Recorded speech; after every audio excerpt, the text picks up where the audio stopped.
Did you know that 35% of fuel economy can be attributed to your driving habits? Use the Scan Gauge KR to maximize your driving efficiency. The Scan Gauge KR has built-in and programmable digital gauges that allow you to read instant fuel mileage, average fuel economy, and dozens more gauges as you drive. Get to know your truck and learn how you can improve your fuel cost and keep your money in your pocket where it belongs. Drive smarter and master the journey. Get yours today at letstruck.com or call our Tribe Care team at 855-800-FUEL.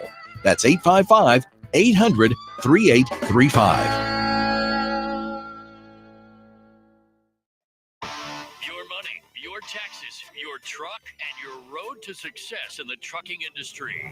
This is Trucking Business and Beyond, the show that puts the money where it belongs, back in your pocket.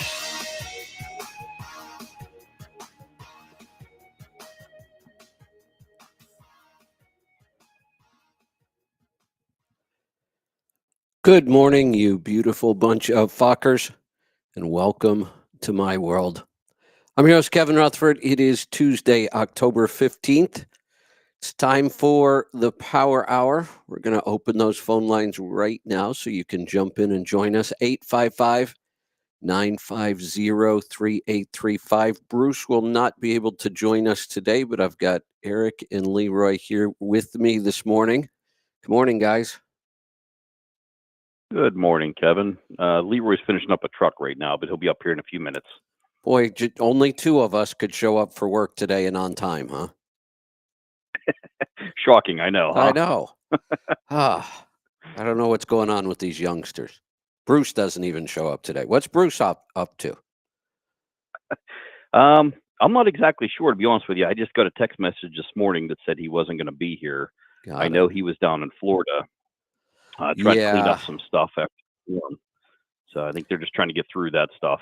Yeah, he mentioned that the other day that he moved to Florida and right after hurricanes just put a big target on his place, it seems like. My sister just bought a house this spring, actually, in April or May in Fort Myers. Oh. And I haven't heard. My brother-in-law was flying down Sunday, but I haven't heard from them to see how they weathered through the storm either. But I know they got hit good. Yeah. Holy cow. All right. What do you have today? We're pretty busy in the shop. We're staying a steady week and a half, 2 weeks out. We have a bunch of big jobs going on right now. We have an old big cam in here. We have a couple ISXs in here. A bunch of routine maintenance too. We have a 16 Freightliner in here with a one box. We're going to need to replace it. It had a bunch of SCR efficiency codes, I should say. Just did a bunch of diagnostics and testing, and unfortunately, the precious metals just reached the end of their life. Yeah. So it just can't convert anymore. So we had to replace it. Another thing I wanted to talk about was the NASTech show. We're starting to get ramped up and geared up for it. I personally will be there this year for the first time ever. Oh, good.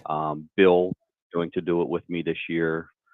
We're looking forward to it. It should be a pretty fun time. It's in Nashville. It's going to be from November 7th through the 9th. I don't have a calendar here in front of me, but if memory serves right here. Sounds about right.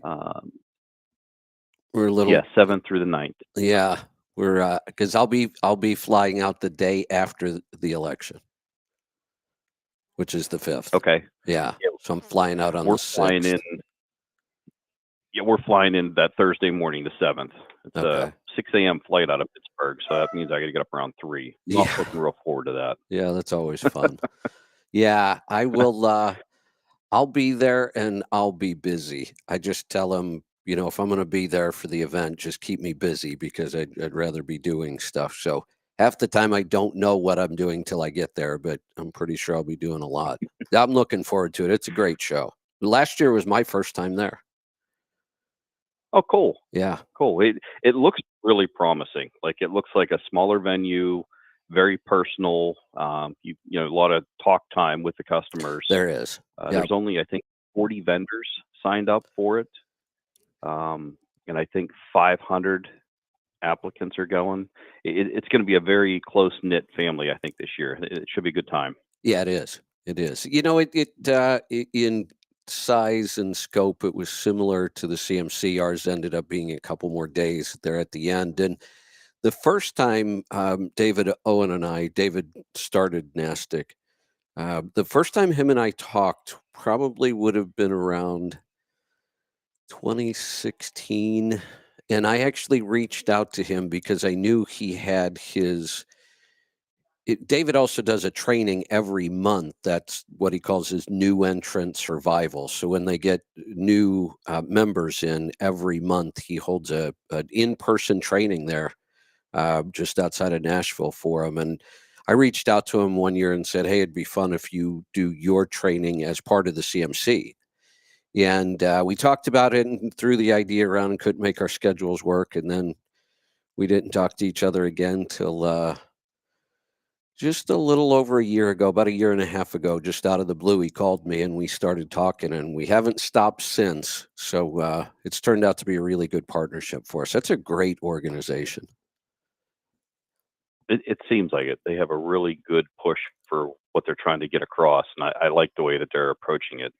It seems to be a very good venue so far.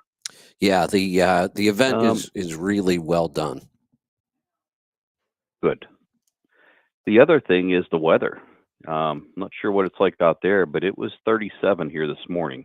It was pretty chilly. Yeah, we've So just I had to harvest everything out of the garden. Not so much. It's weird. My homestead property is only 20 miles from here. Up there, we've already had a hard freeze. It's 20 miles away. We've had a hard freeze there, but not here. All the plants I had in the ground here are just fine. Everything out there has had really bad frost damage. So I had to harvest everything, and I got to go out there and clean up and get it ready for fall and do some more planting. But we've had consistently cold nights here. Yep. Yeah, same here. We've had a couple frosts, and that brings up our cold snap. We're starting to ramp up for it. It's an anti-gelling fuel lubricity cetane booster product. It can treat up to 200 gallons, but we have it. If anybody needs it, just give us a call. And then we also have our Flashpoint and, of course, max mileage too. But Good. it's time to break out the scarves and the anti-gelling. Yeah, It's getting a little bit colder out there. For me, it's hoodie weather. I like hoodies. My favorite time of the year. Yeah.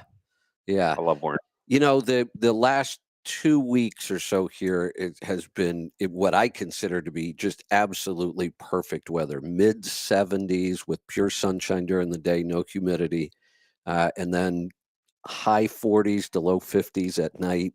Get up in the morning, it's still chilly outside. I love this weather. It just doesn't Me happen for too. very long because I think today might be our day. So we have kind of pretty set patterns here on the weather. I've been to, people always say, oh, where I live, if you don't like the weather, just wait 15 minutes, it'll change. That's not the case here. The weather is really consistent and pretty easy to predict most of the time here. We go all summer with very little or no rain. Usually it's like 90 to 110 days, no rain whatsoever. This year was an exception. We had a couple days of rain in the summer, which is just odd for us. But then sometime in October, and we're right around that time, usually right around the middle of October, that changes, and then it feels like we go 100+ days with no sunshine. It'll just be cloudy and drizzly and rainy and wet, and that'll just be every day. But it's really consistent. You almost always know what to expect. And I think today Yep. might be that it's just summer's over, fall's over. I think we're going to head into the rainy season now. Yep, I agree. Leroy wears hoodies when it's 95 outside. He's always cold. Yeah, I'm the opposite. I'm usually hot. But when I say I look forward to hoodies, because that's about all I wear all winter. No matter how cold it gets, I might put a thermal on under the hoodie, but I don't even own a coat.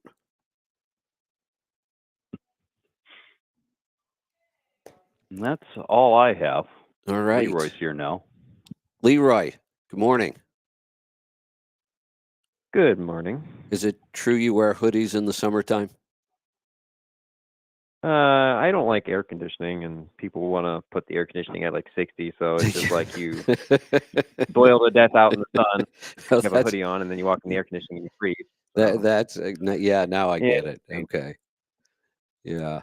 yeah. No, I'm not like a crackhead that just wears hoodies all the time. Like they're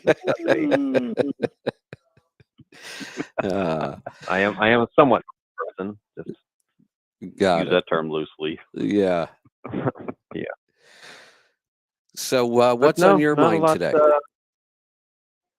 Not a whole lot, really. I mean, we tore that Maxwell apart last week after the show, How'd that and go? was hoping to find something interesting. It seems to work, so maybe the mail fixed it. So I guess if you guys have a Maxwell that doesn't work, just send it in the mail, like round trip back to you, and then it works. 'Cause apparently, that's all you had to do. If we Ah, hooked battery voltage up to it, it charged up. We discharged it. We charged it again. The lights blink. It's totally fine. how weird. So we had some fun times with it, like making arc welders and stuff. So Oh, nice. they seem to perform just fine. Interesting. All right. Um, yeah, that and tore another battery jump box apart for replacing the batteries in that rather than spending like $300 or $400 on a new like jump box. Yeah. I was like, well, heck, we can just. We actually bought last year some of these like they were just selling like old drill batteries online, which Okay. have these like little 1860 cells in them, and you can just tear them apart, figure out which ones are bad, which ones charge, which ones don't, and then you can make new stuff out of it. Like we're gonna fix this jump pack with drill batteries I bought for like $40, and I Oh, got like interesting. I don't know 60 drill batteries. So Yeah. yeah, there's a lot you can do with like rebuilding your own battery packs, and it doesn't. I mean, there's a little charging port on there you can't replace, but I mean you can with like cheap Alibaba stuff or whatnot. Yeah. But Right. I mean, the little cells themselves are kind of standard. So if you just figure out what cell you need, like if you have a drill battery at home, I now have like a DeWalt one at home I rebuilt. You just get new batteries for it and you put the batteries in You know, rather I'm than gonna. spending the $90 on the new one. Yeah, I'm gonna have to start doing that because the one thing I've said, I love all the electric tools, yard tools, garage tools. All the electric is really nice, but I have been somewhat disappointed in some batteries. The Ego batteries, and Ego was kind of the first one out on the market with lawnmowers and that kind of stuff, but their batteries just don't seem to last all that long. I've been through some of their batteries way sooner than I thought. On the other hand, I have this little, it looks like a rototiller. It's more of a cultivator because it only goes about 2 inches down into the dirt. And it's small, but it's perfect in a garden. I have worked that thing to death. I can't believe this thing still works. The abuse I've put it through, and I've had it several years. This is one of the first out on the market. It's made by this company called Earthwise. I don't know if they make anything else at all. I've never gone to look, but this thing just takes a beating and just keeps going, and the battery doesn't seem to change the way it charges. And I've had this thing for 4 years now, and the battery still charges fine. I almost can't wear out the battery in one shot. I usually get tired before the battery wears out. And this little thing just performs great. But the Ego batteries, I think I'm going to have to figure out how to take those apart and fix them.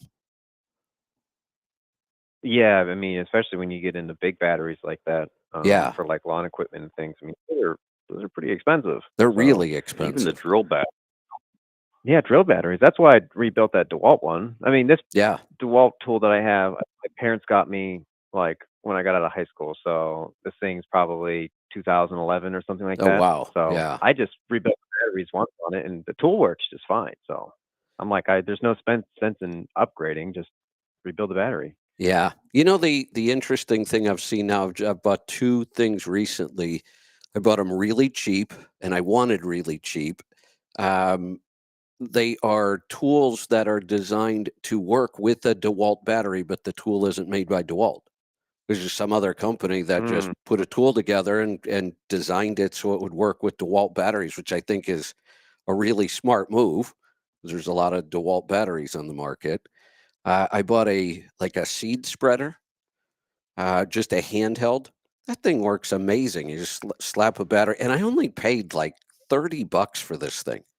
When you're not buying the Yeah. battery, you already have the batteries. These tools are like dirt cheap, but I don't need anything more than that.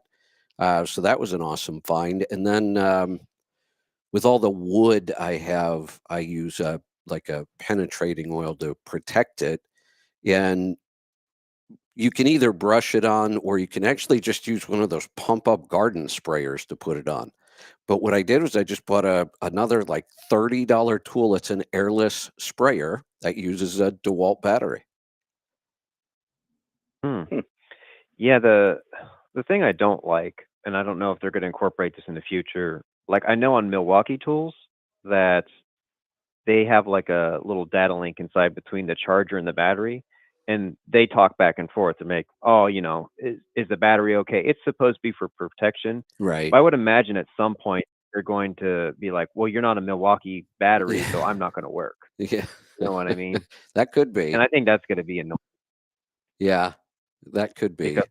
stuff like you're talking about the batteries, like, well, I'm not hooked to a Milwaukee tool, so I'm not going to output anything. Yeah. Yeah, we're seeing a lot of too, like even like telemetrics with the newer trucks. People pull into a dealership and the service counter can say, "Oh, you have a code. It's this, and this." It's a little bit too much, I Yeah. think sometimes. So I mean, that's how they protect their profits. I mean, Yeah, John Deere did the same thing. You can't work on your own equipment anymore. Well, they were trying to get that, but yeah. Right. that could have been really ugly if it went through. But Yeah. it's I know the way of the times, I guess. there have been lawsuits and there have been attempts to change laws that's usually titled something like the right to work on kind of law, where these OEMs have locked things down so tight that you have to take stuff back to the shop. People, I know a lot of states have done it. I think there have been a couple federal laws. I don't know where they go, but there's been a lot of pushback against that. It almost seems like it shadows into the monopoly war. It's Like, close. the Yeah. government came out with wars, with laws to protect that there's no company out there that, like, creates their own monopoly, but how is this not kind of shadowing in the same effect? I mean, if I buy a product, it should be mine. I should be able to do with it what I want. I shouldn't be told, how to work on it, where, when, that's the whole point of it. If that's the case, then give me the product for free and I'll bring it back to you every time, have you work on it, but I'm not gonna pay full price for a product and not have full capabilities of it. I struggle with this one just because I am not a fan of government interference at all. The less the government does, I think the better off we're all going to be.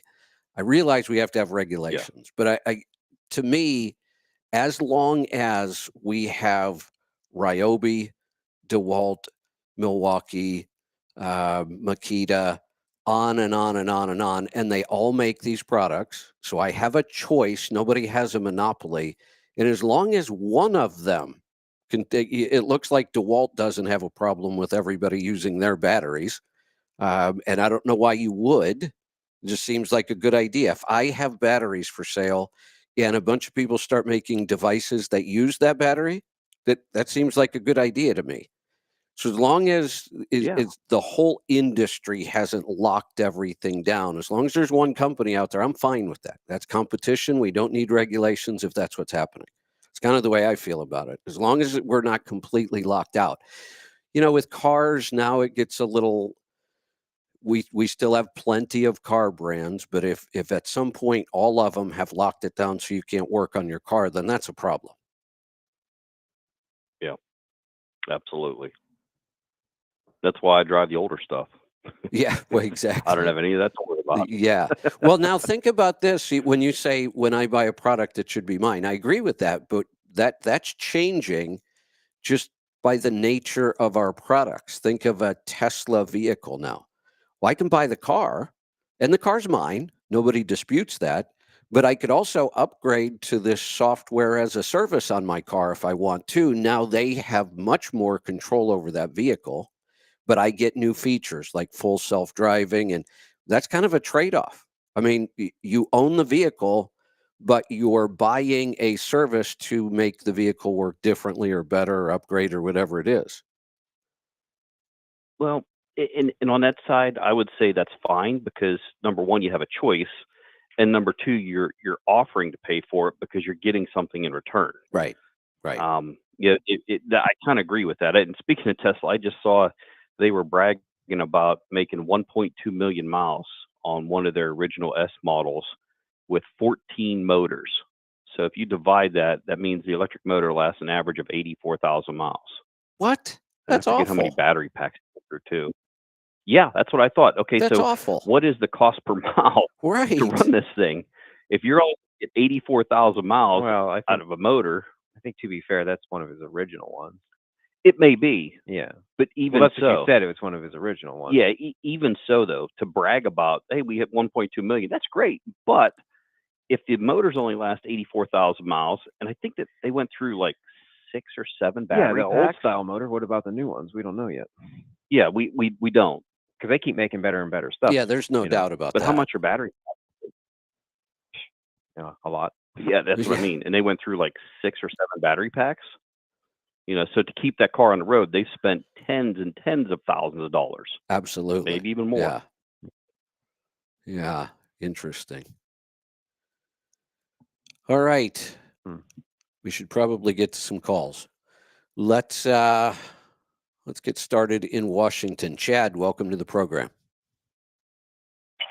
Hey, thanks. I keep getting a check engine light, and I've got the OTR performance tool.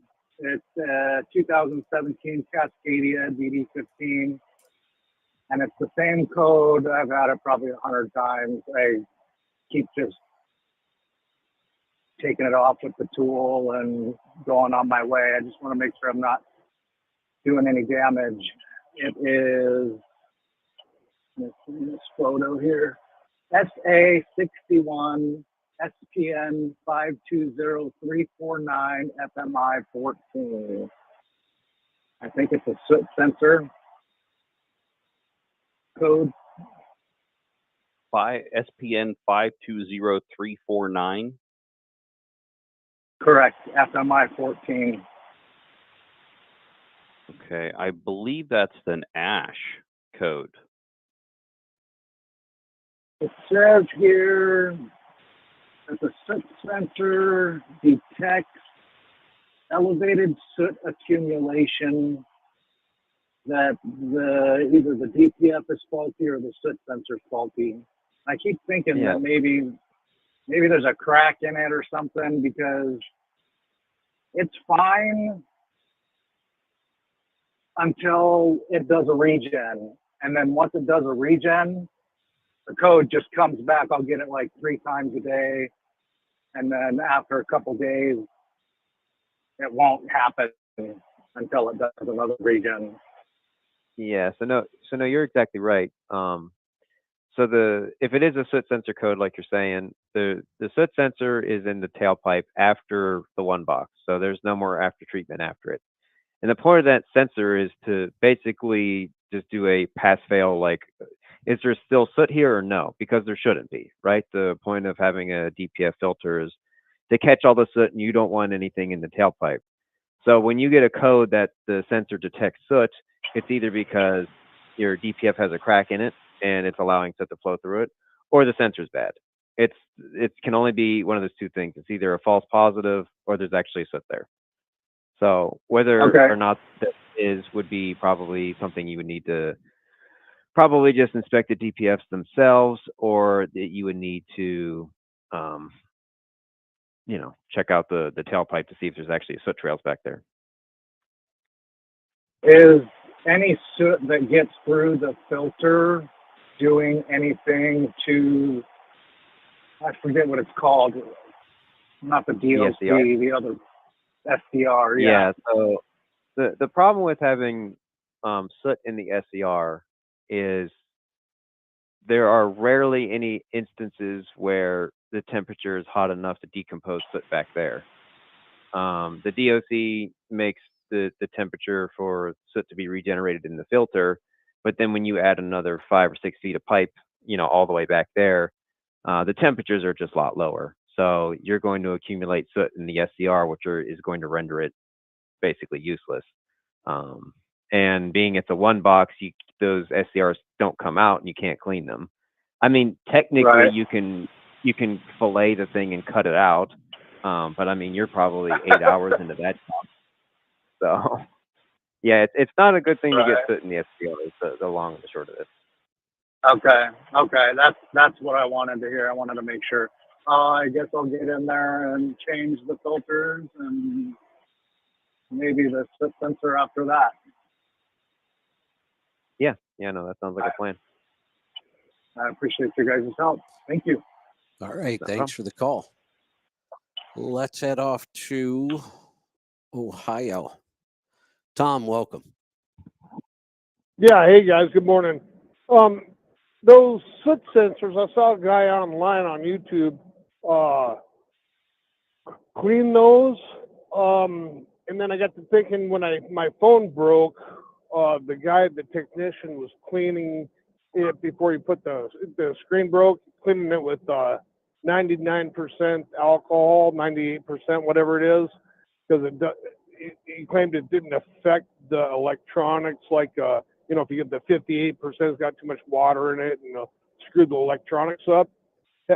Is that something that can be cleaned with the can those soot sensors be cleaned and reinstalled? Well, I mean, I think to me the issue is they shouldn't be getting dirty in the first place. If your soot sensor has soot all over it, then it's kind of an ish. But to answer the actual question, I think as long as the sensor is not hot, I think you could probably clean it. I'm not really sure. I don't typically like to do it, but I mean, what's that? And then run Catalyst. Yeah. But okay. I was just wondering about that. Yeah, I mean, if you think it might be bad, there's no harm in at least trying to clean it first. You know what I mean? Right. I mean, I can't imagine it's cheap. No sensors are cheap on these things at all. Especially those ones because they're smart sensors. They have a 1939 computer attached to them. So you'll have some sensors like your differential pressure sensor, which is going to be, somewhere in the neighborhood of like $80, $90. But then these smart ones are going to be, hundreds of dollars. So $800 or $900 probably. Yeah. And the ultimate thing here too is we're talking about soot, and the soot gets created. The other day, last week, when you guys were on, they sent you a Maxwell Start module, and it sounds like you plugged it in and it worked, and you just sent it back. I was on hold, so I just got the end of that. Is that what happened? I haven't sent it back yet. I keep kind of testing it, kind of waiting for it to mess up, but I mean, it just keeps working. Well, Kevin, do you remember when you had that Maxwell Start module, and then you just took one of the little, like it was almost like a phone charger battery, and you had to wake the sensor up in the Maxwell? Do you remember that? I don't remember waking the sensor up. I just remember talking about the fact that that was enough to get the Maxwell to start the truck. You could just jump it from a small battery pack, but I don't remember anything about waking up a sensor. It seemed like you had to wake the if that Maxwell Start module sits for too long, it like goes to sleep, and it seemed like you had to wake it up. Is what I ascertained from that. I don't know what. I don't know what was occurring. I assumed that it had lost its charge and I was charging it. Oh, I don't think so. It seemed like it was just you had to wake it up and because it wouldn't sleep after just sitting around for too long. But maybe so that might be the issue with it that the guy was having with it. And then I want to talk about rebuilding those little batteries, but I've got a bigger issue. My trailer is sitting on my tractor a little bit sideways. So about a month ago, I picked up totes of hazardous materials in like Kansas or something. I had to take them to Montana. And I thought I didn't strap them down good enough. I got up there, man, they all slid over to the right.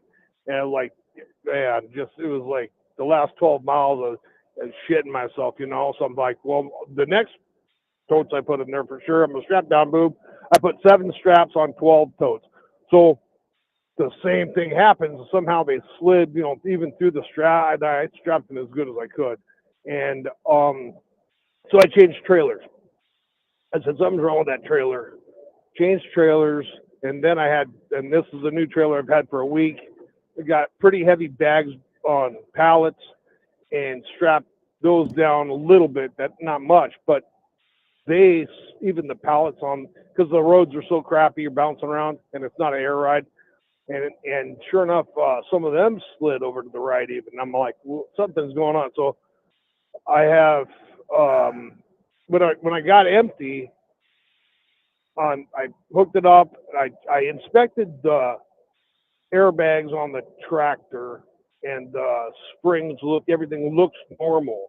But when I hooked the trailer up, so something was just sitting a little bit, maybe an inch and a half to the right. And I cannot figure out what could be the issue with the what would cause that? What would cause a trailer to sit a little bit askew on a tractor? It's a 23 Freightliner, 235,000 miles. It's just driving me insane. We really don't work on the fifth wheel plates or anything. I mean, there's only one point of contact, and that's through the fifth wheel. Have you noticed like any kind of scratch marks in the paint or like any kind of movement back there? No, and I've looked at it, and I was assuming it might be the airbag. You know, like the airbags on one side weren't working, but no. But I'm gonna wipe the grease off and look at it when I stop here in a couple hours and deliver this load on hook, and then take a look. But that just it just doesn't make any sense to me. You did say that the airbags are both working back there. Yeah, all four airbags are good, and then all the airbags are good, and then springs don't. Nothing looks amiss. You know what I mean? Nothing looks wrong, and that's You don't see any suspension, and I mean, I would really look closely at the fifth wheel. Or the truck sounds like it's fairly new. You said it was a 23 with 200,000 miles. Yeah, 235. Yeah.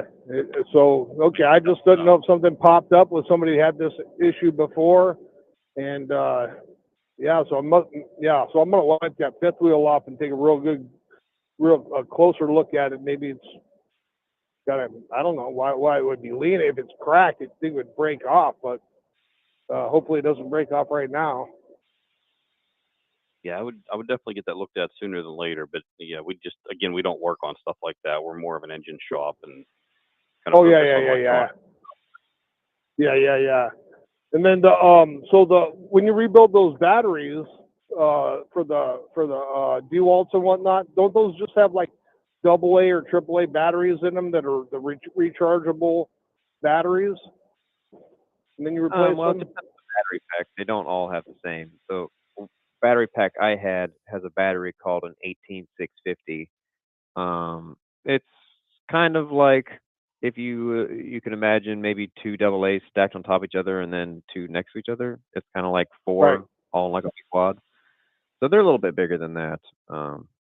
And yeah, they come in all sorts of things. You can buy 18650s by themselves, which then becomes not really that.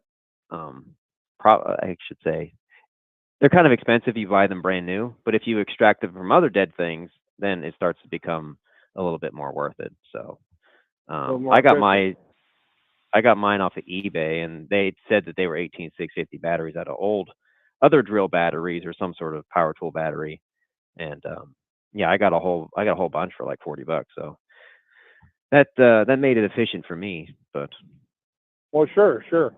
Okay, well, that's all I have. Thank you, guys. I appreciate it. You're welcome. yeah. Let's head off to Kansas this time. Kevin, good morning. Hey, good morning, guys. Hey,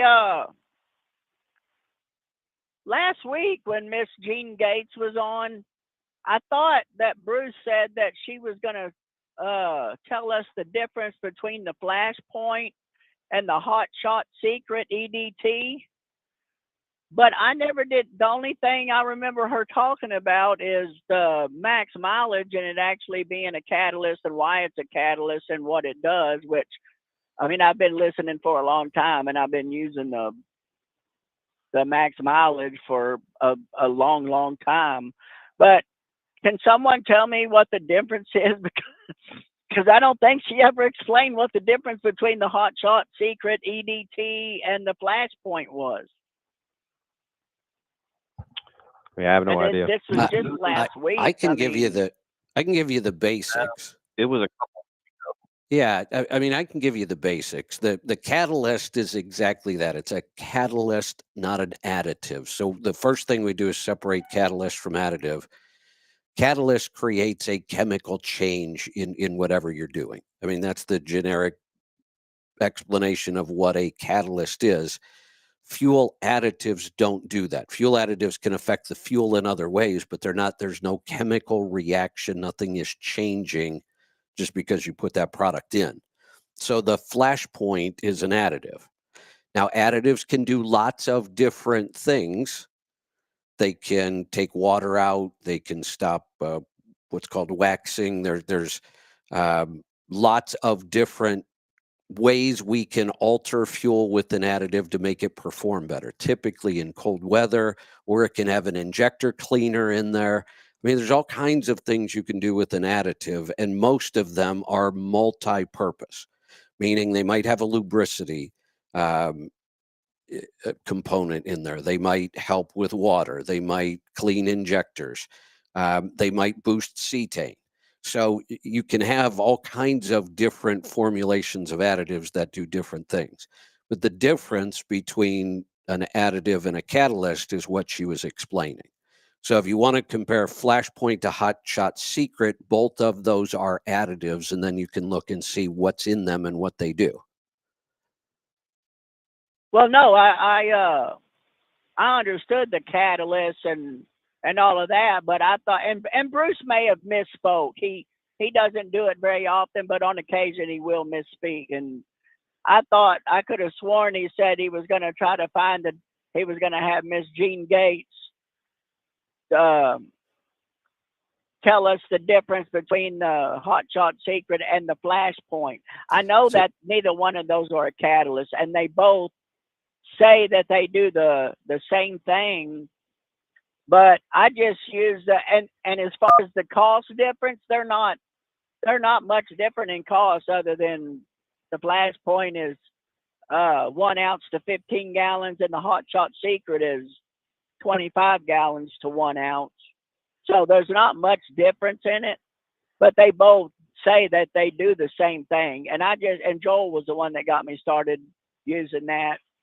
Because he posted something on Facebook and I read it, and plus he was saying that on the show on Fridays that whenever his brother and them quit using it at Plogger, that they started having all types of different pings going on his phone that the driver necessarily wouldn't see. So again, so I started using Hot Shot in my Volvo. Yeah. So again, you can look at the additive and it's going to tell you what it does. Is it Hot Shot Secret is a cetane booster. That's one of the reasons it helps the emissions. It doesn't do the same thing a catalyst does, but it improves combustion efficiency and burn. So we get a cleaner burn. You know, we've said if a truck was spec'd properly and you're not likely to have a lot of big issues, that a cetane booster and a good fuel additive can solve a lot of problems. If you've got a truck that's just spec'd wrong and we're having all kinds of emission issues, that's where the catalysts really shine. But again, you can, do you have a specific question about Flashpoint itself? Or, I mean, you have Hot Shot Secret, you know what's in it and what it does. Right. Well, I mean, from what Bruce says, and see, and I know the difference in a catalyst. I know that, but I'm not asking about the catalyst. I know that works because that was what Dr. Jane was on for. So you keep saying she was supposed to be on. I don't know that she was supposed to compare Flashpoint to Hot Shot Secret. I don't remember that. What I remember we Okay, had her so on then was it's to explain the difference between a catalyst and an additive. right. Okay, so yeah, no big deal. Then Bruce just misspoke then, and it's not a big deal. I was just really Yeah, wanting to so figure out if there was something that we could drill down on and find out which one would be the What superior what product, because they're both chemical? about the same well, price. again, Okay, I'm sometimes looking at. these products are not going to come down to necessarily superior or better or work different formulations. So again, what is the fuel problem you're trying to solve? If it's adding cetane, Flashpoint is a cetane booster, isn't it? Pretty sure they're Yeah, Yeah, it is, Yeah, and along with yeah. lubricity and It was just like the Hot Shot so that's Secret. exactly this is how you would compare any of these products yourself. What problem in my fuel am I trying to solve? Do I think that a little cetane is going to help me? Yes. Okay. I want to make sure my fuel additive has cetane in it then. Am I worried about lubricity? Yes. Okay. Then it should have a lubricity additive. Am I worried about gelling in the winter, waxing? Yes. Okay. We need a cold point at. So it's just different formulations. And usually the bottle will tell you what's in there and what it's supposed to do. I mean, that's really your comparison. Get two bottles and look at what they tell you is in there and what they do. Right. Okay. Yeah. I'm not having any issue. I just want to run as efficient as I can, and if I can spend a little money and drop it in the tank, then that's keeping it efficient. You know, So Well, I think the best. a couple things I'd like to intervene here. Number one, I'm on Hot Shot Secret website right now. I'm trying to figure out what exactly they put in here. They're just well, basically my saying it's a steam booster, it's a lubricity adder, um, a cleaner and injector. stabilizer,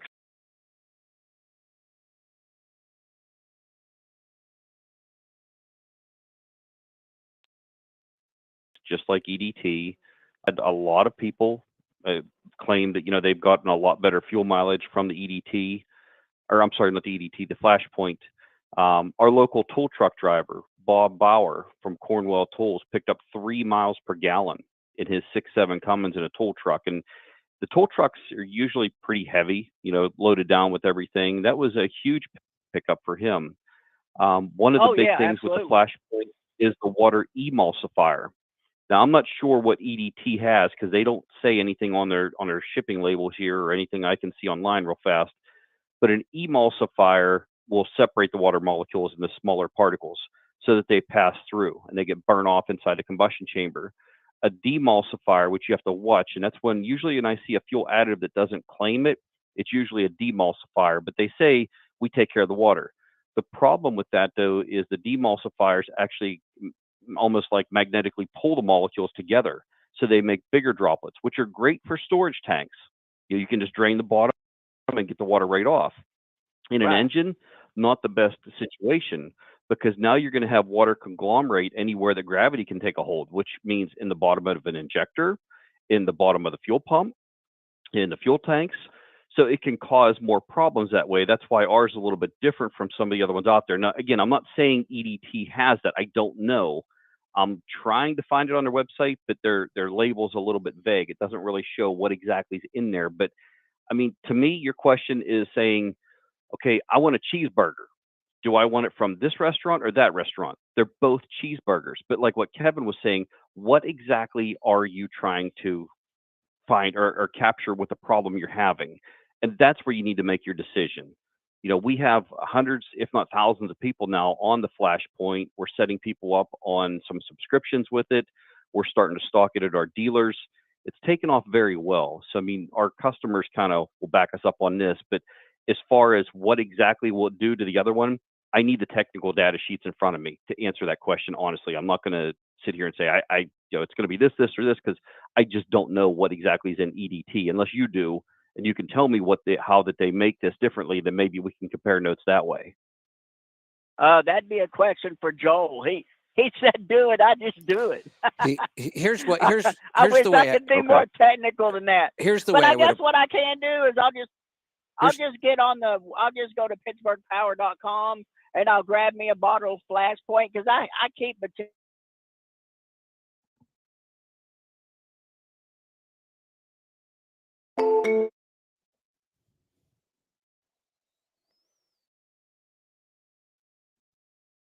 Ready to connect. Click Connect to show now. You are connected as the host. Welcome, host. You are now in the host room and can manage your callers from the Call-in Studio web interface. Audio recording is on. Please call me after you start running the Flashpoint and give me some updated notes. I want to see, what you feel, any fuel mileage differences, any difference in pulling power. You sound like you're pretty in tune with the truck, like you know what's going on, every squeak and rattle it's got. So if you want to either email me or call me whenever you start running the Flashpoint, please keep in touch with me. I want to compare notes, because that's how we advance in this industry. Is we have to try products, we have to see what they are, how they work, what can be improved, what maybe is already working, what maybe not working as well as we wanted to, but that's how we advance ahead. And I don't get that way unless I get feedback from customers. So if you want to email me, my email is it's real simple. It's just Eric, ERIC, @pittsburghpower.com. Or if you want to call me, I'm here every day, 7 to 5, Monday through Friday. Please give me your feedback. I want to learn from this. So I lost my connection, so I may have missed something. And Eric, it sounds like you just said what I was going to say. These products are like recipes, and you can do lots of different things, even if they say this one has a lubricity additive. Okay, but we don't know what the additive is or how much there is. We may never know that stuff. They're not required to divulge all of that, and it's their formula. And then I was going to say, the best thing we could all do is try these products and track their results and then share them, and then we'll all learn from all this. Right. Well, exactly. See, Kevin, I've been listening. Right. I'm sorry, Eric. I didn't mean to cut you off. I'm kind of like you, Kevin. I never added any fuel additive because quite frankly, before the max mileage, it was all pretty much snake oil. No matter how much testing you did, you couldn't really say, it does give you better fuel mileage. The conclusion I came to on fuel additives, and cetane may be the exception. I probably got that one wrong. I said I don't see anything in a fuel additive that's going to improve our fuel mileage unless your truck has a problem. You've got dirty injectors. They're not spraying well, they're streaming, and we clean the injector with this product. You should see an improvement. To me, all that's just maintenance. We're getting back to where we were supposed to be. So I don't consider that a fuel mileage improvement. I see it as we solved a problem and we got our fuel mileage back to where it should be. The catalyst was the first I heard of people actually getting better fuel economy. That wasn't the purpose for it, but if it is lowering the burn point, you should burn more fuel, and that should improve fuel economy. So it makes sense that could have worked. And then after, I didn't even promote it till we had been testing well over a year. We had enough results to say, yeah, okay, we do see those results. But it's really, that's what we're going to have to do with these things. We're just going to have to test them and see. And some trucks are going to react differently to these things. Some operations are going to react differently. If somebody's in extremely cold weather, then the cold weather additives are going to be more important for them.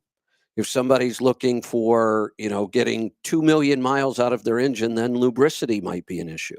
So again, I always come back to, and here's the reason I never used fuel additives. If I approach it as, what problem am I trying to solve here? Before I spend this money, what am I trying to solve or improve? And I know I can't improve fuel mileage, not unless, again, and for me, an injector cleaner, it throws them in there a couple times a year. I'm not sure that it's necessary to run it all the time. So for me, I just found I don't have a problem. I wasn't running in a lot of winter weather. I mean, I was based in Florida, so I didn't see a lot of winter weather. I didn't need an additive for that. I've never had a problem with injectors and lubricity. I've heard this for years. Oh, if you don't put something in, you're going to tear up your injectors. I don't ever remember replacing any injectors on any of my trucks. and they all went to about 1.2, 1.3 million miles. So in my mind, I couldn't understand why I would put anything in my fuel because I couldn't see that I had any issues to try to fix. Yeah, and I was like that too. This is my fourth truck, and I've never had an injector issue Right. or anything like that. So I've never added anything until I started using the max mileage. But I know that stuff works because Absolutely. I mean Yeah.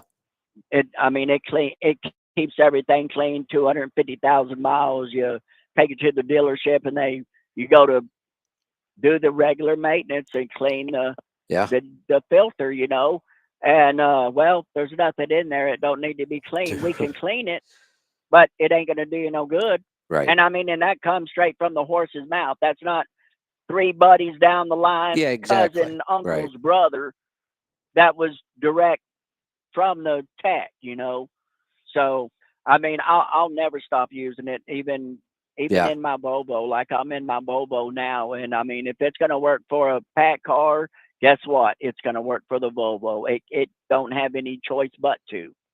Well, So like I I'll said, spend the $500 a year. yep, like I said, we'll all learn from just trying these products, reporting back. These were my results. This is what happened. None of these things are ever going to do 100% of anything. They're not going to help every truck. And like I said, I still look at now the catalyst. I've been pretty well convinced that's an improvement in fuel. So I'm kind of set on that. It's like my daily supplements. I'm not big on supplements, but I found a couple that really work, and I'll take them every day. It's kind of the same way with the catalyst in me now. But for a long time, I just couldn't see why I was spending this money because I tracked it over and over and over. And every time I used an additive, my cost per mile went up, not down. And at some point, if it's working, there should be some reduction in cost, and there never was. There wasn't a reduction in maintenance cost. There wasn't a reduction in fuel costs. So at some point, I said, I'm not sure why I'm using this. My trucks start all the time. I'm not losing injectors. I just don't see a reason to put anything in my fuel, which is still the way I feel about oil. That's a whole different issue, but I just don't see the need for oil additives.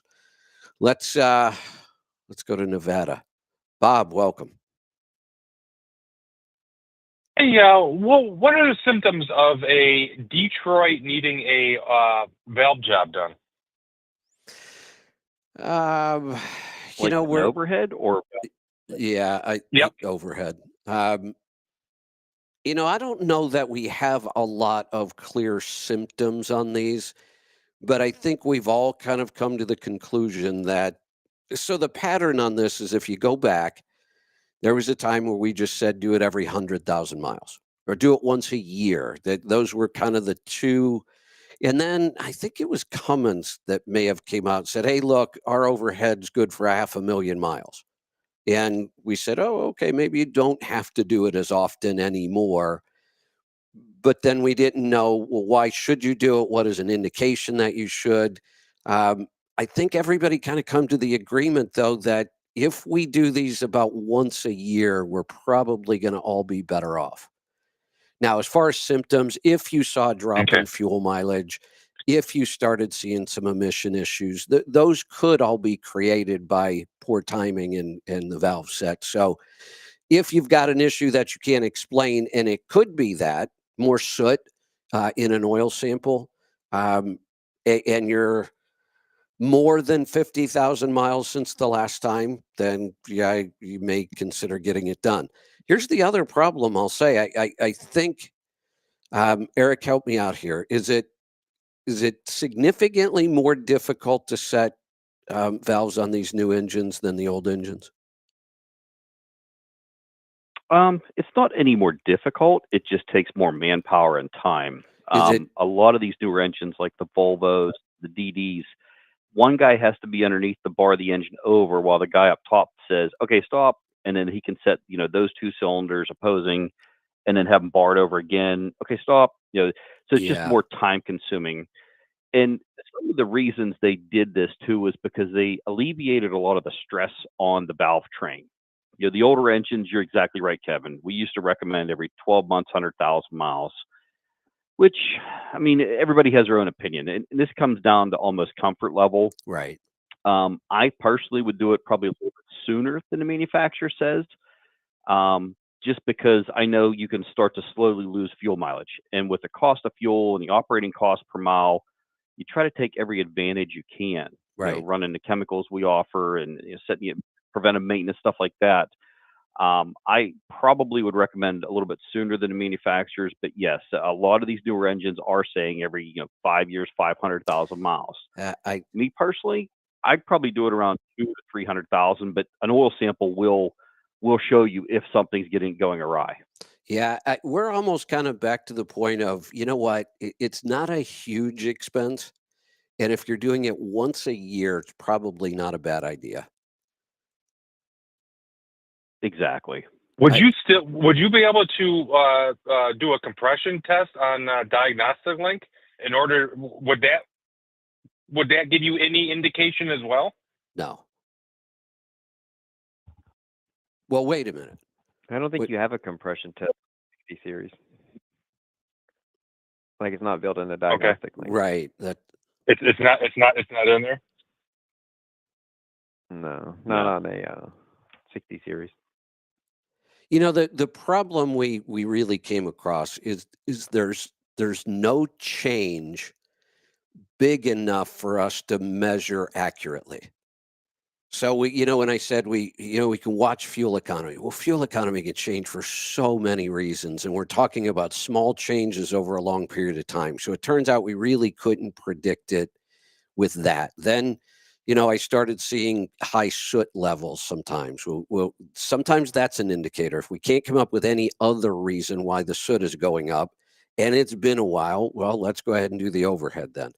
But we just could not find any clear metric to measure to say this is when you should do it. So it just seems to be we get better results when you do it more often. Okay. All righty.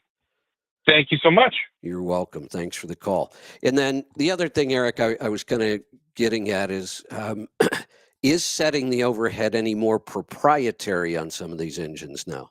Like before, if you knew how to set the valves on any diesel engine, you could do it on any diesel engine. I know one of the issues, Joel's helped a lot of people, is on the Volvo, not the newer ones, but there was a couple of years where the exhaust plungers would back off. And those had to be torqued down and reset. That was an issue that you would find and take care of on the overhead. So are there more proprietary things we should be looking for? Not necessarily, just like that's one of them. It's kind of a tough question to answer in all honesty, because they all have their own quirks. Yeah. Okay. Every engine out there, but for the most part, I would say no. You get a good set of feeler gauges, and it's personal feel. My 15 thousandths may be a little bit tighter than the next guy. So it just takes a finessed hand and a lot of experience to do this too. Yeah. But for the most part, no, it's not really that bad. Volvo does have theirs, and DD has a different procedure. And these new engines that are coming out now, who knows? They're changing a lot of stuff over now with this 2027 emissions coming out. Yeah, they are. So it's anybody's guess in the future. All right. Boy, we got a ton of calls. Holy cow. Let's get to it. Joe, welcome. Hey, thank you. I appreciate you guys taking the call. I just broke down on the side of the road. 2001 Volvo 770 N14 Cummins, and I started getting the idiot light going off for my oil pressure, and then the truck shut off. Now the truck it'll restart when I let it sit for a moment, but then it'll die again. The idiot light will come on in about 30 seconds and it'll die again. And I don't know where the oil sending switch could be or what might be happening, but it'll restart, but it will not let the accelerator pedal do anything. I don't know if that tells you anything, but It just happened. It's never happened before. I was just driving along on a country road, and all of a sudden the light come on, and it gives you the symbol of, like, putting oil in. So I know it's the oil pressure sending gauge, I guess it is. And I checked the oil. The oil's down about a 1 quart. So it shouldn't be that volume wise, and it sounds like the engine's getting oil. There's no, and no noises or anything. Sounds to me like an electrical connection. What's your thought? That sounds almost exactly what I was going to say. Do you have a mechanical gauge in the truck too that shows you how many psi of oil you're making? Yes. Okay. When it does start up, even though you have a dead pedal and everything, where is the pressure at? Let me start it real quick. It's going to, it just comes up off of 0 at idle. So it actually goes like below 0 when you turn the key off. And then when you start it, it just comes up just like onto 0. So it's below, and then it just comes up a tiny bit. Okay, it should be, at 20 at idle and 40 going down the highway on that one.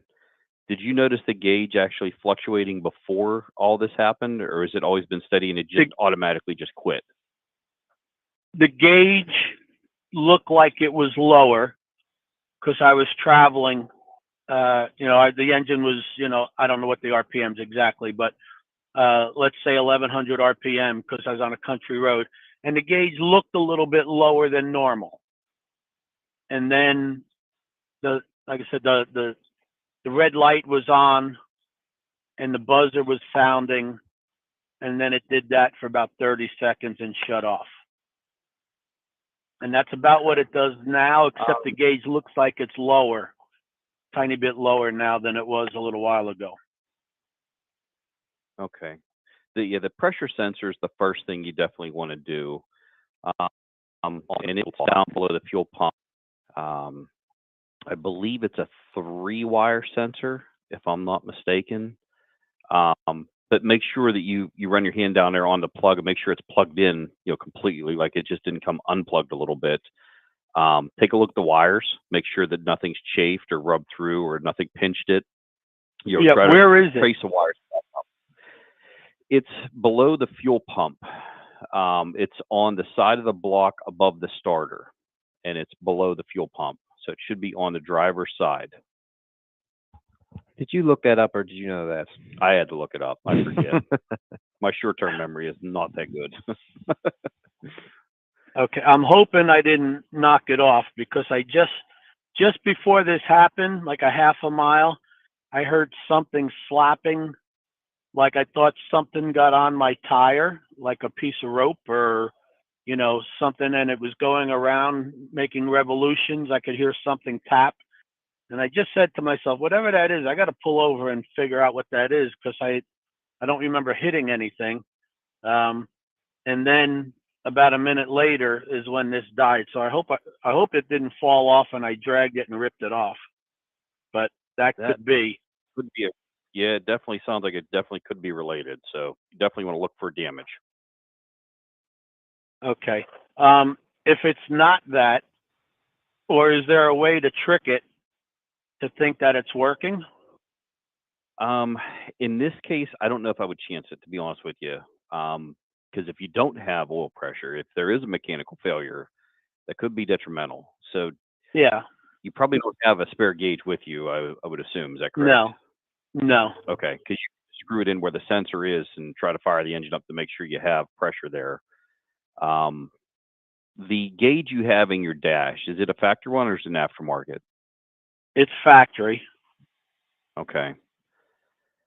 I think it's probably going to be related to the sensor or damage to the wiring. That's what it sounds like. Especially since you said you thought you might have picked something up, and maybe the front tire was slapping something around. Yeah, it's exactly what it sounded like, and I was like, "Geez, what the hell is that?" All of a sudden, and yeah, all right. So I'll check that. Anything after that? If anything else you could think of? If it's not that, it may be something mechanical went out. You know, could be a gear, could be a pump itself, could be a lot of things. But at that point, I don't know if I would chance it. I'd probably really look into maybe getting a tow. All right. So, but the gauge, let me just check something while I've got you. Yeah, the gauge moves just from turning the key right now. So when you turn the key off, the gauge goes down 1/10 of an inch, I'll call it. And then when you hit the key, it just comes up. So I'm thinking it's not getting any reading whatsoever. And the engine That's sounds okay. Engine sounds fine, except that it won't, like it'll run for, like I said, 20, 30 seconds.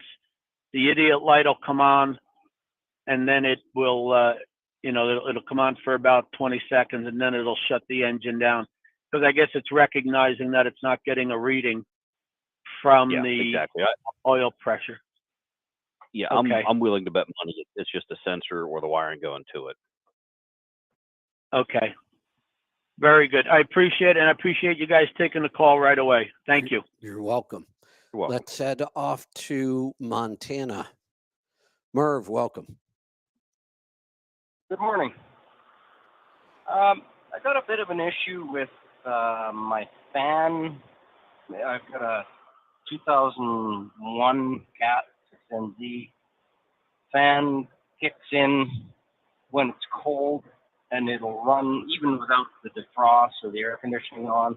The fan will run pretty much consistently when it's cold. And then once I get it up to, running temperature, then it seems to, that problem seems to go away and everything's fine. Should that be doing that, or I'm not sure if that's an issue or just something I'm starting to notice. Yeah, no, that's not the way that the fan is supposed to work. So you might have something going on, whether it's a input to the ECM that's accidentally being grounded, or ECM issue, or wiring to it. So, but long story short, that's not supposed to happen that way. Okay. One thing I did notice is that I had some problems with this with my air system a little while ago. When I replaced the compressor, I replaced the governor, and everything was brand new, and it didn't solve my problem. And I ended up finding there was a piece of a check valve was in one of my hoses. I dug that out, and it solved all the issues. When that happened, I replaced the air dryer, not really knowing whether that piece came out of the air dryer or not. And so my whole system is pretty much brand new. What was I getting at here? The other issue I have is that I'm getting water in my wet tank. And the only thing I can think of is that that's a faulty air dryer. Is there anything else that can cause that issue? And I mean, I'm getting, I could get in a couple of trips, I'll get a cup or two of water in there. That's a good bit. Yeah, it's quite a bit. I just checked it again today, and I'd only run maybe 500 miles, and it was definitely wet. But I mean, it didn't really have a lot of time to build much up in there. And I want to take this air dryer back for warranty, but the way their warranty is if you send it back and you don't get your money back for it until they determine that there's something wrong with it. And at that point, then you'll never get it back. And I don't want to send back an air dryer and have it not be a faulty air dryer, and then I can't get it back, right? Yeah, unfortunately, a lot of manufacturers go into that type of style of warranty claims. Sure. Yeah, and I understand why too. Makes sense. Yeah. I think you're on the right path. I mean, that's probably how I would attack it. Okay. The only other issue that I had was when I was having trouble with that with my system, I had turned down the I adjusted the governor and turned the air pressure down, and I've been running it at my max air pressure has been about 120 on the primary, and I just bumped it up. I just decided I'm going to adjust that, so I bumped it up to about 130, which is where I normally ran this truck before. Is there any chance that could have anything to do with either of those issues? I don't believe so. No, 10 pounds shouldn't be detrimental to anything. Right. Okay. Okay. So start looking into wiring. Not an issue with that sensor that's on the firewall. I can't remember what it's called, but it kind of controls your clutch, your fan clutch. For the engine fan question or the water in your air dryer? On the engine fan running question, like when the engine fan's running when it shouldn't be, is it possible that it's that I think it's I don't know if you call it a sensor or whatever it is. It's a switch that turns on the fan clutch, right?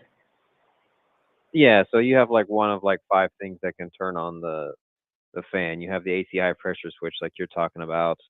You also have a manual fan switch input, and then you also have temperature sensors that can also turn the fan on. So there's numerous things that can turn the fan on as well. Okay, good enough. I'll check into that and see what I can find. Thank you. All right. Yeah. Thanks for the call. Let's go to Colorado. Travis, welcome. Morning, guys.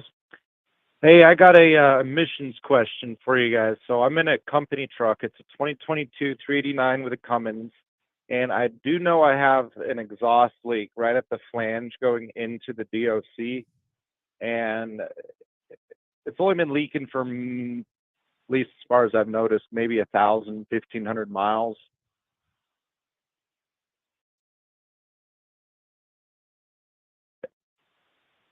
Right now.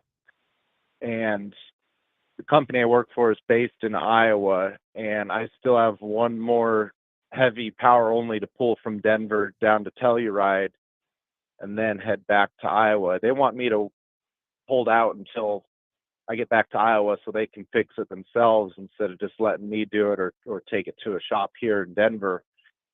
My question is, would that exhaust leak have anything to do with confusing the computer in any way that's making this truck want to constantly regen? So it's going to use various sensors like exhaust back pressure sensor and the delta pressure sensor on the DPF to sort of estimate, as well as turbo speed and whatnot, to estimate what the exhaust flow is. And if it sees, if you have a leak, you're going to see less pressure on some sensors down the line, and it's going to think that the exhaust flow is lower, and that changes the threshold of what a good filter and a bad filter is. So, I mean, I don't have a for sure answer for you, but I can tell you that exhaust leaks are never a good thing, especially when it comes to after treatment, and it can, I'm not saying it will, I'm saying it can mess with the readings. It just kind of depends on how bad it is. Do you know if we've had other kind of issues can cause a derate?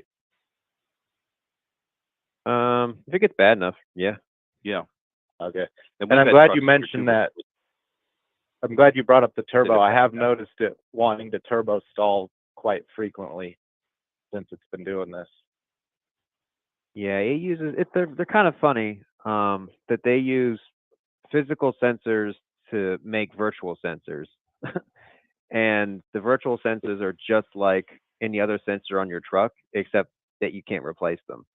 But they're calculated using the other ones on your truck. So errors kind of compound like that. It's just kind of like a math equation where you could be off. You just round a number here, and then by the time you're done with your equation, you could be off by a whole lot. And the same thing with sensors. If you have a small off on the reading, on one part, it can expand and get much worse, and it makes the ECM think that you're in a bad way. So, Yeah, I think that's what it's thinking. Like I said, it's hours, and every time I come to a stop, I'm sure you know this, but coming from the factory, they're set so that that high temp exhaust warning light won't come on unless you're under 5 miles an hour. Every time I come to a stoplight, that high temp exhaust light comes on.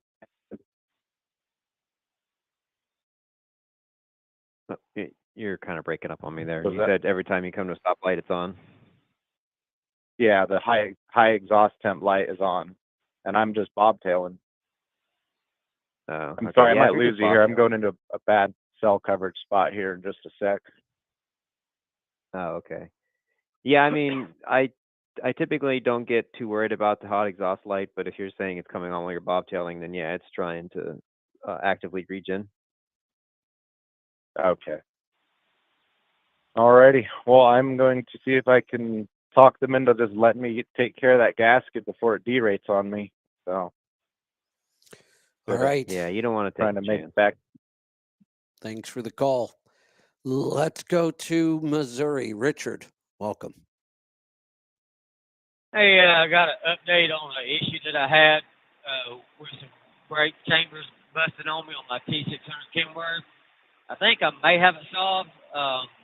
Somebody told me that my air pressure might be too high, but it don't affect my trailer brake chambers or my steering brake chambers, just my drive.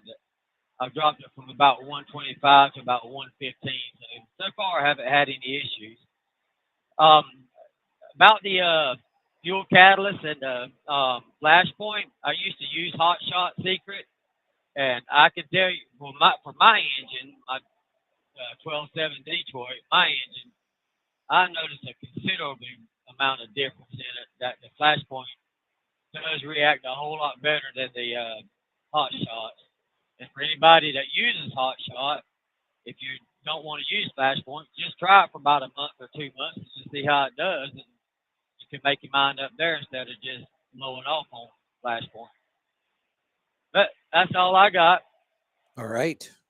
Thanks for the call. Let's go to, let me try that again. There we go. Let's go to South Carolina. Terrence, welcome.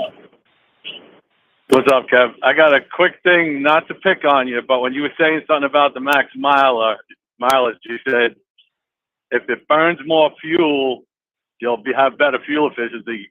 And I know what you were trying to say was it'll burn more of the fuel in the cylinder.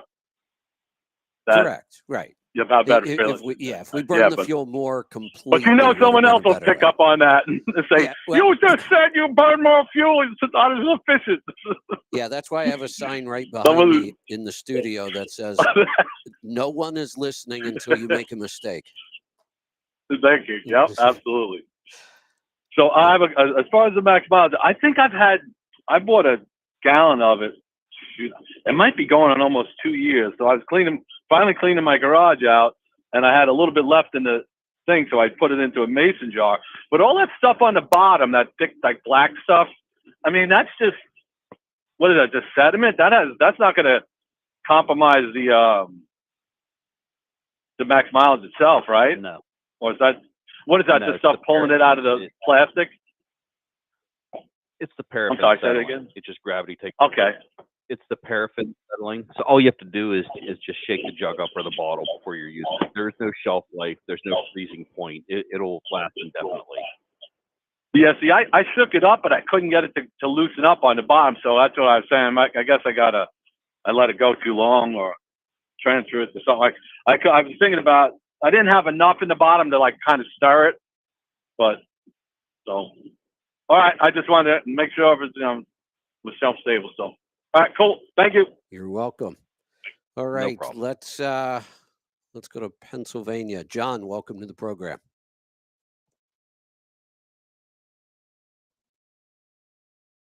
John, are you there? Eric, Leroy, are you guys hearing me? Yep. Yeah, we're here. Okay. I'm not hearing John. Is anybody else hearing John? I'm hearing John in my head. We're telepathically speaking.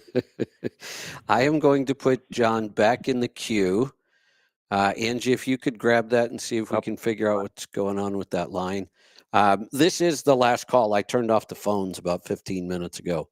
I've got a lot to do. It's a big CMC day today, so I've got a lot to do, but we'll take a minute here and see if we can get John in. Anybody want to talk about anything while we're waiting for that?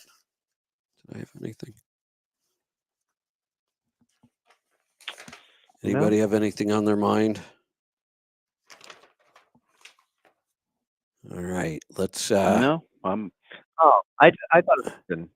Did you see that whole Amazon discount section thing? No. Like on the 8th and 9th? No. So like, this is I think I read an article or something about this where a lot of people are buying from like AliExpress and Temu and stuff like that because you can get cheap Chinese crap for next to nothing. Mm-hmm. Well, I guess Amazon is adding like a discount section, and they're just selling the same Chinese garbage imported crap. I don't know when they're supposed to launch that, but I just thought that was kind of funny that they're like, we need to do something about these Chinese companies, so we're going to do the same.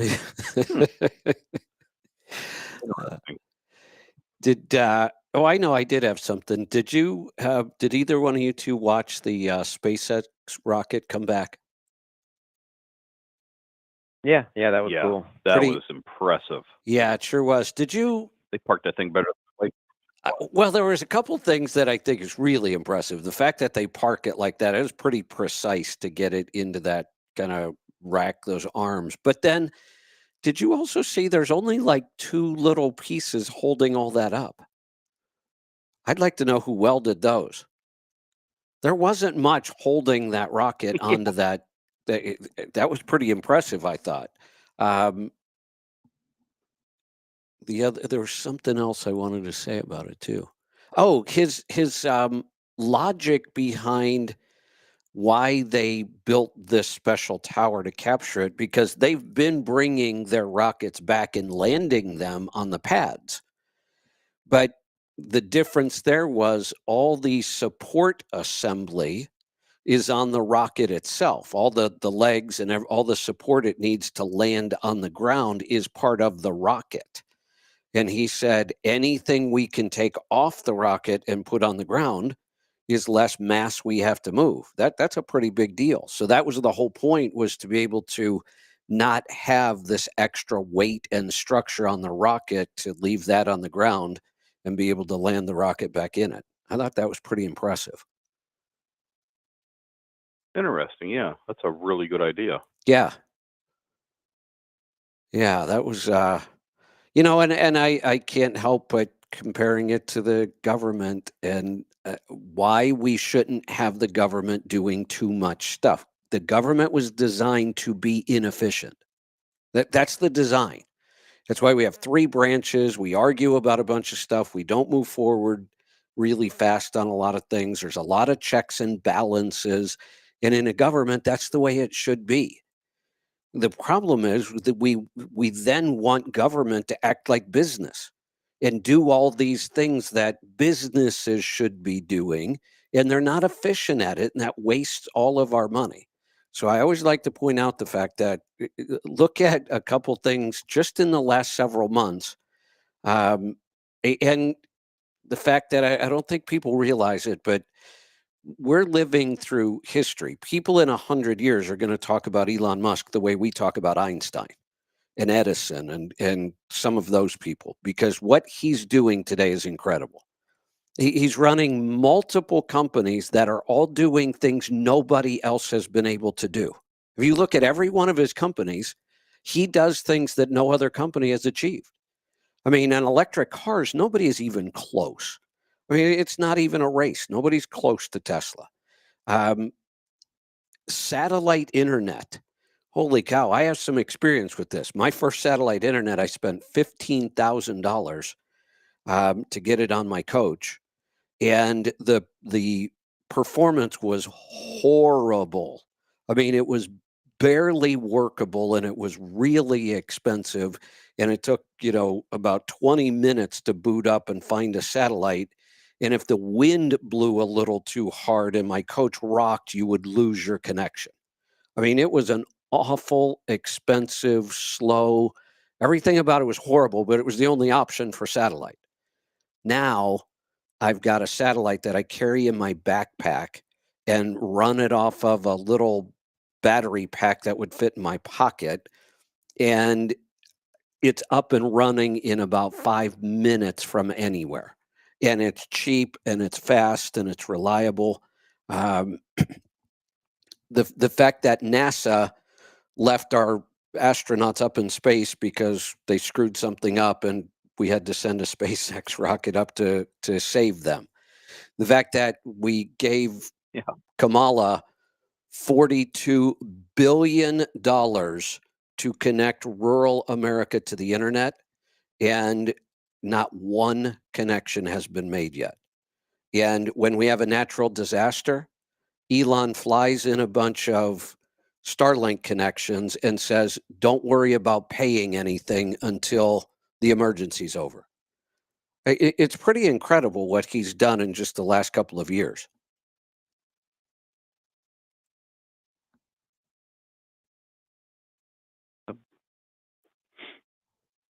No comments?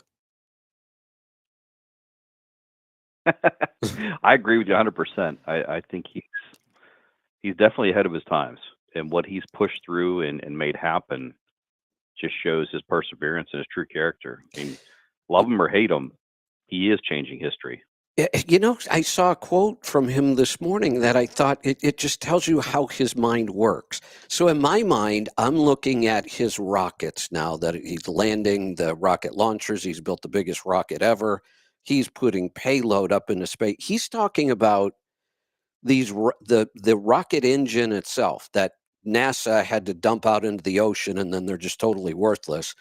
He's bringing him back so they'll be reusable.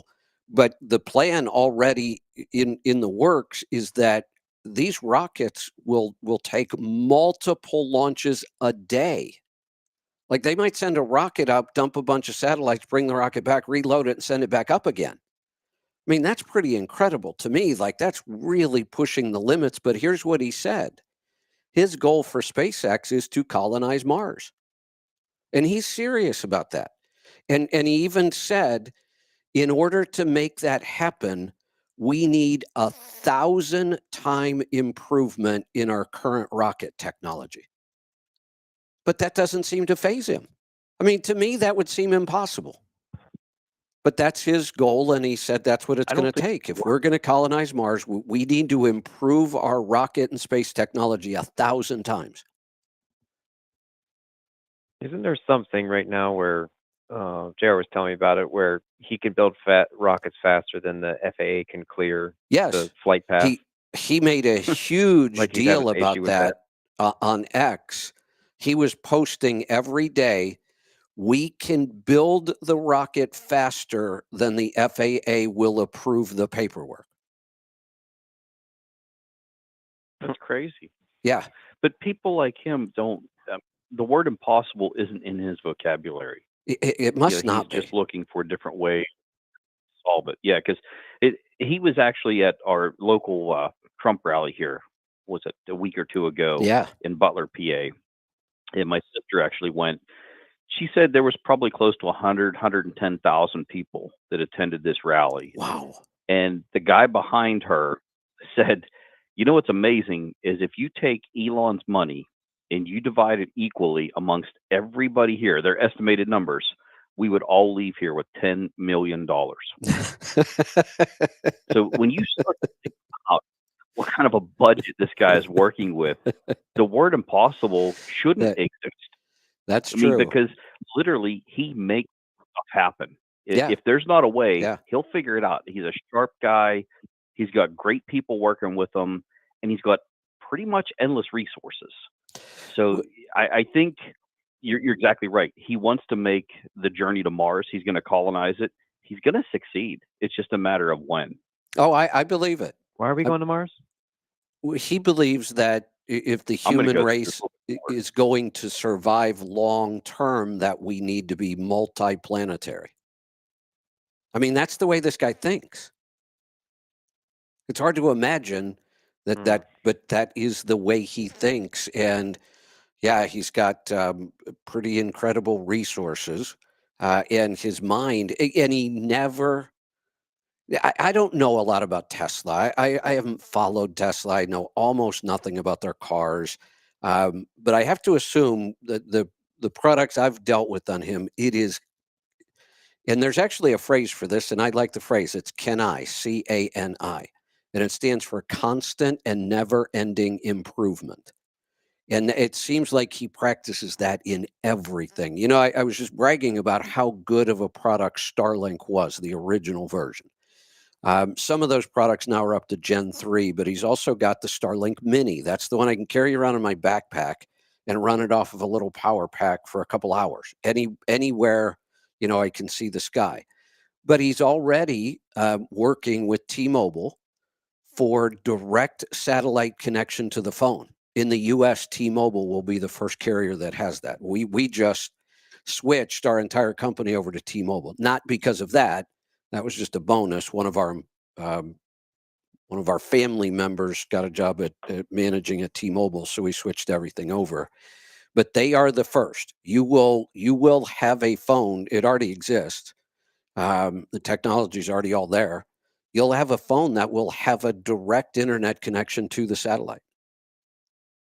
No routers, no modems, no dishes, awesome. no nothing. And they've already done it.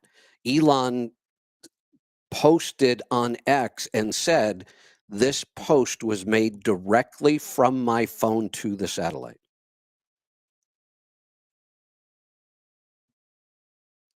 That would be awesome. Like where I have a camp in north central Pennsylvania, and there's nothing. There's no cell coverage. There's nothing. Now I can get satellite TV up there, but if I could get a satellite phone for a normal phone price range, that would be incredible. That's what's coming.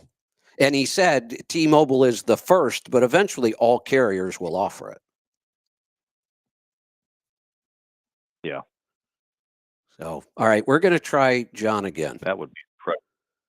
John, are you there this time? Yep, you hear me? There you are. Go ahead. I got an old farm tractor. It's a 1954, and I was wondering if you guys knew about the battery on there. So the positive off the battery terminal goes to the tractor frame, the ground. Does that mean it's 6 volt? Ooh, I have no idea. How can a positive go to a ground? Boy, that seems I know. I thought I knew a little bit about batteries, but that one stumped me. Leroy, you know anything about this? Yeah. Or Eric? Anybody? Yeah, you shouldn't put your positive to your ground. That kind of shorts the battery. That just seems totally backwards. Don't they have 3 fill caps instead of 6? I don't know. I think how many fill caps are there on the top of the battery? Is there 3 of them or 6 of them? I don't know. It's just like a regular car battery. You can put any battery in it. But what were the old tractors? Weren't they 6 volt? Wait a minute, John. That can't be true. Or if it is true, then it's not a 6 volt. I mean, if it's a 6 volt, you can't put a 12 volt battery in it. And if it's 12 volt, you can't put a 6 volt battery in it unless you put 2 of them in and wire them right. Clearly we need to know whether it's a generator or alternator. Do you have a generator or an alternator on the engine? I'm not sure. It looks like an alternator. I mean, are they visibly different? I mean, it depends. What engine even is it? Right. It's a Massey Harris 33. Okay. I mean, I've never personally seen one, but Leroy? In 1953 to 1950 is when they converted the car industry over from 6 volt to 12 volt. So I don't know if the tractors followed the same guideline or if they were a couple years behind. But I know like a 53 Mercury to a 54 Mercury was 6 to 12 volt because my dad was a big Mercury guy. We had a bunch of them growing up. Ah, okay. Well, but I know the 6 volt have a generator. What I'm trying to figure out is, so the fan went through the radiator. I got all that fixed, and the fan's destroyed, and I can't get a fan for it. So I was going to put an electric fan on it, and I didn't know if I could just run it to the battery, normally positive to negative because the way it's wired, or if I got to reverse it, or is it even possible to do that? Well, I guess the first thing we should figure out is it 6 or 12 volt, and that can't we just put a multimeter on it and see the voltage? Yeah. Just put it on the battery terminals and see what it says. Yeah. Yeah, Okay. that'll say 6 or 12 volts. Right. Yeah, I mean, you need to have a potential difference between your negative and your positive, and if you connect those together, then you have 0. So Yeah, I'm not sure what this cable you're talking about is, but yeah, if it's just a regular DC fan, you can wire it in either way. It'll just turn one way or the other. So just depends on how your fan needs to blow. I guess that would be the only thing is if you want your fans to pull or push air. So yeah, that's my other question. Does it matter if I mount it on the front of the radiator or behind it? If it push or pulls, I might not have a choice with room, but if I do, does it make a difference? I think you typically want to pull through it, right? Yeah. Right. It's easier to pull from the backside of the rad as long as it's good, seal up around the shroud. So put it behind the radiator? Work at all. Yes. Yeah, usually you typically want it behind the radiator in a pull style. Okay. And how about putting it in front of the radiator with a push style? Wouldn't that be the same? No, it'd be the opposite. One's behind pulling, one's in front pushing. It's more efficient. I mean, would that work for it's cooling? more efficient to pull, is what we're trying to say. I mean, every vehicle you're going to see, the fan is behind the radiator, and there's a reason everybody does it that way is because it's more efficient. Yeah, I just don't know if I'm going to have the clearance to do Well, it. if you But yeah, don't- I will do that if I can. Yeah, if you don't on an old tractor like this, I'm sure you could get plenty of cooling if you had to put the fan. The only thing to be concerned then is the wiring and make sure you've got the fan spinning the right way. Right. Okay.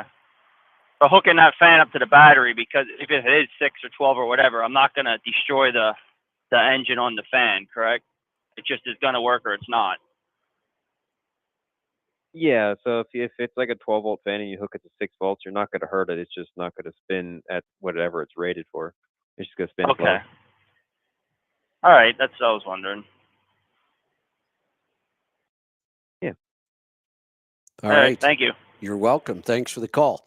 All right, we're going to wrap this up for today. I already asked if we had any final words, and we covered all those. So we will see you here tomorrow for Destination Health, and we'll see you next Tuesday for the Power Hour. In the meantime, if you have any questions, give them a call at Pittsburgh Power. Thanks to Leroy and Eric, as always. Be safe, be profitable, be fit and healthy. Always do the hard work and master the journey.